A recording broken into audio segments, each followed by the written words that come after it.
Hope today India టీవీలోకి స్వాగతం. నేను మీ మొహమ్మద్ అబ్దుల్ బారీ. ఈరోజు ముఖ్యాంశాలు. ఈరోజు ఢిల్లీ బయలుదేరి వెళ్లిన CM Revanth Reddy, PCC chief Mahesh Kumar Goud ఇక్కడ ప్రధానమంత్రి మోదీ మరియు కేంద్ర మంత్రులతో సమావేశమై వరద సహాయంపై చర్చించనున్నారు. చెరువులను కబ్జా చేసి ఫామ్ హౌస్లు నిర్మించుకున్న వారు స్వచ్ఛందంగా వాటిని కూల్చివేయాలని ముఖ్యమంత్రి శ్రీ రేవంత్ రెడ్డి అన్నారు.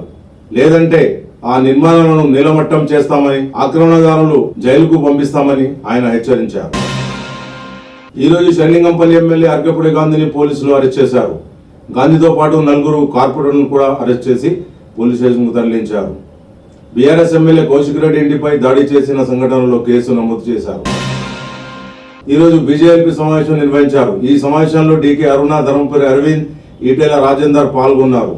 సమావేశంలో అరవింద్ మాట్లాడుతూ ప్రణాళికాబద్ధంగా హైడ్రా వెళ్లడం లేదని అన్నారు. ఈ నెల 22న రైతు దీక్ష నిర్వహిస్తామని ఆయన తెలిపారు. ఏఐసిసి జనరల్ సెక్రటరీ కేసీ వేణుగోపాల్తో సీఎం రేవంత్ రెడ్డి ఈరోజు ఢిల్లీలో సమావేశమయ్యారు. రాష్ట్రంలో జరిగిన వరద నష్టంపై మరియు పార్టీ వ్యవహారాలపై వారు చర్చించారు. బెంగాల్ ప్రభుత్వం జూనియర్ డాక్టర్లను చర్చలకు ఆహ్వానించింది. 15 మంది డాక్టర్లను చర్చలకు రావాలని పిలుపునిచ్చింది. అయితే జూనియర్ డాక్టర్లు 30 మంది వస్తామని ప్రభుత్వాన్ని కోరారు. దీన్ని ప్రభుత్వం పరిశీలిస్తోంది. హరీష్ రావు ఆధ్వర్యంలో సిటీ ఎమ్మెల్యేలు ఈరోజు ఎమ్మెల్యే కౌశిక్ రెడ్డి ఇంటికి వెళ్లి దాడి జరిగిన సంఘటన గురించి ఆరా తీశారు. రాష్ట్రంలో గుండాయిజం నడుస్తోందని హరీష్ రావు అన్నారు. ఈరోజు నల్గొండ జిల్లా సూర్యాపేట మండలంలో కేంద్ర బృందం పర్యటించింది. వరద నష్టంపై అంచనా వేసి రిపోర్టు కేంద్రానికి సమర్పించనున్నారు.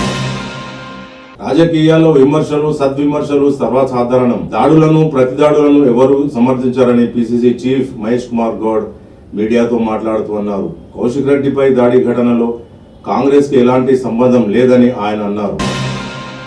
జైరాబాద్ మండలం హుగ్గేలి చౌరస్తాలో ఈరోజు రోడ్డు ప్రమాదం జరిగింది. ఈ ప్రమాదంలో కర్ణాటక రాష్ట్రానికి చెందిన ఒక వ్యక్తి స్కూటీపై వెళ్తుండగా లారీ ఢీకొని మరణించాడు. ఢిల్లీ ముఖ్యమంత్రి కేజ్రీవాల్ ఈరోజు సుప్రీంకోర్టును ఆశ్రయించారు. లిక్కర్ ఈడీ కేసులో బెయిల్ లభించిన సిబిఐ బెయిల్ ఇవ్వకపోవడంపై సుప్రీంను ఆశ్రయించిన కేజ్రీవాల్ రేపు తీర్పు వెలువడే అవకాశం. గాజాపై ఇజ్రాయెల్ బాంబుల వర్షం కురిపించింది. ఈ ఘటనలో 36 మంది మరణించారు, చాలా మంది గాయపడ్డారు. ఇంతటితో ఈ వార్తలు సమాప్తం. మళ్ళీ రేపు కలుద్దాం. జై హింద్, జై భారత్.